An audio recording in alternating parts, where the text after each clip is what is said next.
les informations de ce jeudi 26 septembre. Quel avenir pour la centrale de Fessenheim? Le dossier est encore sur la table. Ce matin, la secrétaire d'État Emmanuelle Wargon était en visite à Colmar. Nous ferons le point sur la situation. Un mot d'art également avec la rencontre d'un photographe animalier. Son objectif, immortaliser le fameux brame du cerf. Marine Zis nous emmènera. Et pour finir, direction Strasbourg, découverte de la virgule, une ancienne menuiserie du quartier de la Coppe totalement repensée. Mais pour commencer, nous apprenions en fin de matinée le décès de l'ancien président de la République, Jacques Chirac. Il s'en est allé à l'âge de 86 ans. On se souvient de son discours en 1988 à Strasbourg. Je viens à l'instant d'être informé que les trois otages français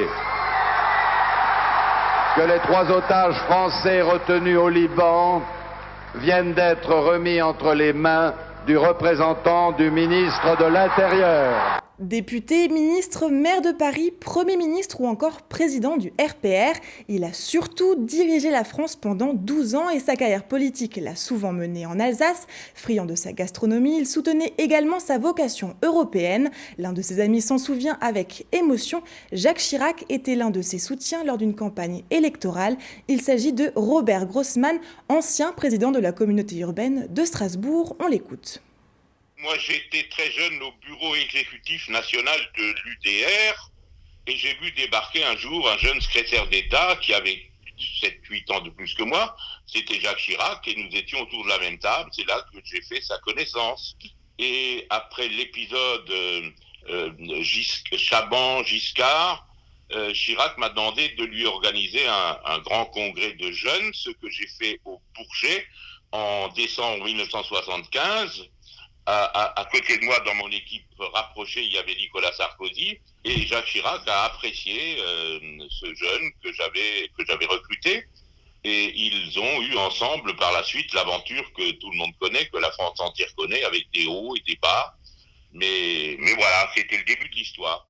Je suis évidemment atteint par cette disparition. C'est une grande page de l'histoire de France qui se tourne. Il y a déjà eu beaucoup de changements dans la vie politique, mais là, c'est vraiment un tournant important. Et je crois qu'une manière de faire la politique vient de disparaître avec Jacques Chirac. Donc ça m'a beaucoup atteint, ça me fait beaucoup réfléchir, ça me fait méditer sur la vie politique en général.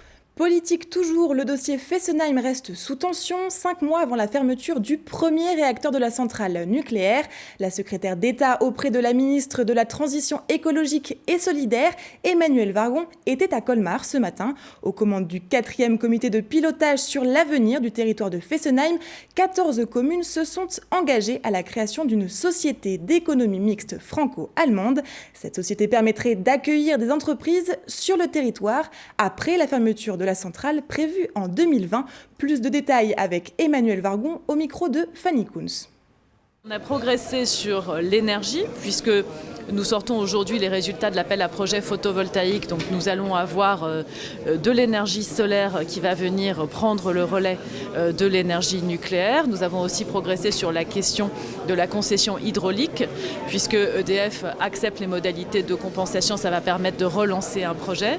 Nous progressons sur le technocentre puisque nos amis allemands sont ouverts à une discussion qui va nous permettre de voir comment positionner ce technocentre de démantèlement dans le projet global de démantèlement de la filière. Nous progressons sur les transports puisque nous allons avancer pour des études sur la liaison Colmar-Fribourg. Les discussions sont encore en cours avec les collectivités, mais elles avancent bien. Nous progressons sur tous les sujets. Simplement, chaque réalisation arrivera en son temps et il nous faut maintenant quelques entreprises qui viennent s'implanter. En tout cas, les conditions sont réunies pour le faire. De leur côté, les collectivités attendent aussi des actes forts du gouvernement, comme le précise Brigitte Klinkert, présidente du conseil départemental du Haut-Rhin.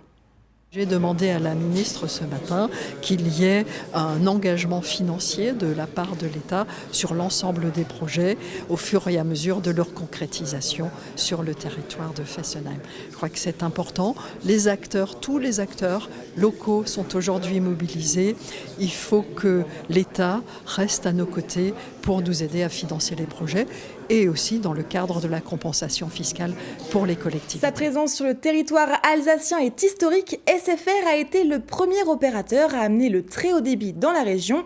Aujourd'hui à Dorlisheim, son président Alain Veil officialise l'arrivée des offres fibres, un nouveau partenariat avec le réseau d'initiatives publiques Rosas, missionné par la région Grand Est pour déployer la fibre en Alsace. Il s'engage aussi à déployer la fibre optique dans 16 000 logements alsaciens. On écoute le président de SFR au micro de Camille Roland. La spécialité de Numéricable, c'était le câble.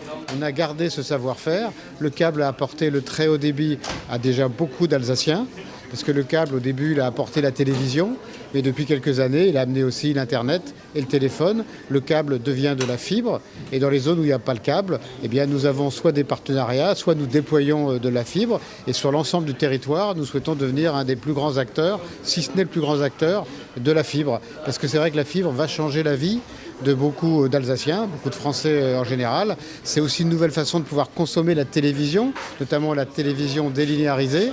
La fibre, c'est aussi demain le télétravail, la télémédecine, l'agriculture connectée, l'éducation connectée. Donc c'est vraiment quelque chose qui va changer l'aménagement du territoire, donc qui va changer la vie de beaucoup de territoires alsaciens. Ainsi, près de 60% du territoire alsacien va bénéficier de la fibre de SFR. À terme, l'objectif de l'opérateur est de proposer ses offres fibres à 100% des Alsaciens. Direction la COP, un quartier en reconversion à Strasbourg. En plein travaux, l'ancien entrepôt va devenir le repère de nombreux artistes. Un espace de création coopératif et artistique qui va s'appeler La Virgule. Romain Hirt s'est rendu dans ce bâtiment pour le moins original.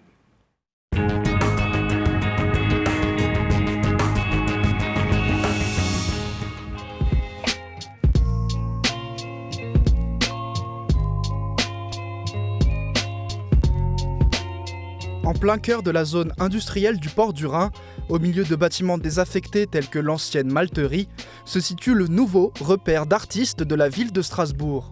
Après le Bastion 14 dans le quartier de la Gare en juillet dernier, c'est désormais La Virgule qui sera inaugurée ce week-end. On sait à quel point il est important d'avoir la culture au cœur de la cité, mais aussi dans les quartiers. C'est le cas ici au Port du Rhin avec la COP. C'est aussi un élément de rayonnement, d'attractivité de notre territoire. Et donc c'est important de permettre aux artistes de trouver des espaces pour créer, pour développer leurs projets, pour avoir une chance. Il faut qu'ils restent à Strasbourg et qu'ils fassent rayonner notre ville.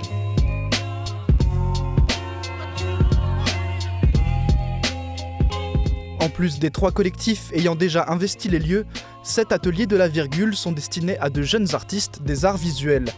Une aubaine pour ces créateurs qui évolueront dans des architectures essentiellement constituées en bois. On a déménagé ici à Strasbourg En avril. En avril, il y a 6 mois, après un passage par Berlin. Et on avait jusqu'ici pas vraiment d'atelier, on travaille dans un espace de coworking. Et donc on est ravis maintenant d'avoir cet espace qui est vraiment qui est très grand pour nous et qui va être un super espace de travail. Nous on est déjà au sein d'un collectif, mais du coup être inséré plus largement face à d'autres pratiques, à d'autres personnes, de voir évoluer d'autres projets en parallèle des nôtres, de pouvoir communiquer, créer des passerelles. Nous c'est ce qui nous a fait envoyer notre candidature pour avoir un atelier et c'est vraiment ce qu'on espère ici. Un lieu original à découvrir ce week-end en compagnie d'une quinzaine d'artistes lors d'un événement ouvert au public qui marquera la véritable inauguration de ce nouvel open space artistique strasbourgeois. Tous les ans, le Brame du cerf est une période très attendue par les passionnés de cervidés. Au mois de septembre, les cerfs poussent des cris pour attirer l'attention des femelles et intimider les autres mâles pendant la saison des amours. De nombreux photographes tentent d'immortaliser l'instant. Parmi eux, un jeune passionné, Marine Zis, l'a rencontré. Reviendra-t-il avec ou sans cliché ? C'est la question que se pose Lohan Schwab avant chacune de ses sorties. Aujourd'hui, direction les Vosges pour tenter de photographier un cerf pendant le Brame. Camouflé jusqu'au bout des doigts, Lohan se dirige dans la forêt à la recherche d'indices. Ah bah ici il y a des crottes de biche.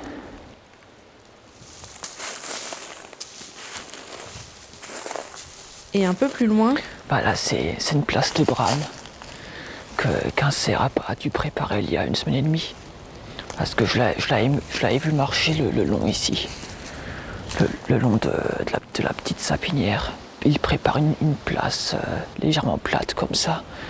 Et ensuite, il marque son territoire en urinant. Et il marque aussi les arbres aux alentours pour dire que ici c'est mon territoire. Et pour avertir les autres rivaux. Des indices de passage ou de présence qui poussent Loan à s'installer dans ce secteur. Les biches et les cerfs, ils passent souvent le long ici, en lisière de la sapinière, et ils descendent comme ça. Et après, ils traversent entre les arbres vers le bas. Le jeune photographe se camoufle. Avec un peu de recul, c'est à peine si on le distingue. Loan est en place, il n'y a désormais plus qu'à attendre.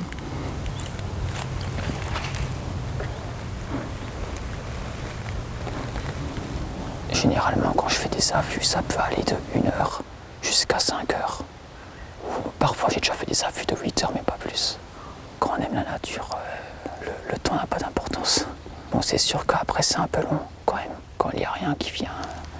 Aujourd'hui, la forêt est bien calme en cette fin d'après-midi, mais 2 jours plus tôt, Loan avait croisé un cerf. Donc ça, c'était un cerf qui avait traversé le long du versant en pleine forêt. Il y avait le soleil couchant, du coup ça donnait une magnifique lumière dorée. C'était vraiment magnifique à voir. C'était une affaire de, on va dire, 20 secondes, le temps qui se déplace entre les arbres. Après une bonne heure d'attente, Loan rentre bredouille. Mais pas de quoi décourager ce jeune photographe amateur qui profite de chaque moment de libre pour se rendre en forêt. La prochaine fois sera peut-être la bonne. Football maintenant et la défaite du Racing hier soir à Lille. Dans le stade où ils avaient soulevé la Coupe de la Ligue il y a 6 mois, les Bleus ont beaucoup souffert tout au long de la rencontre. Et il faut le talent de leur gardien Mats Zels pour retarder l'échéance. Mais le Racing va craquer juste avant la mi-temps sur ce contre Lillois rapidement joué. Mitrovic rate son intervention et le Lillois Osimhen ouvre le score. Les Strasbourgeois qui auront beaucoup de mal à se montrer dangereux en seconde période et qui encaissent assez logiquement un deuxième but sur cette belle action lilloise conclue par Loïc Rémy. Le Racing s'incline 2-0 et retombe à la 17e place du classement après 7 journées. Les Alsaciens tenteront de se rattraper dimanche après-midi. Les Bleus reçoivent Montpellier à la Méno, coup d'envoi à 15h. Et on termine ce journal avec l'image du jour. Elle est signée Olivier Anne. Un Alsacien qui n'a pas d'autodérision n'est pas un vrai Alsacien. C'est la devise du compte Instagram Memes vom Elsass. Et ça y va, de la terrine à Pekehof de Mamema, à l'alcoolisme supposé, en passant par la carpe frite, et bien sûr le Racing et l'éternel débat entre Menele ou Manala.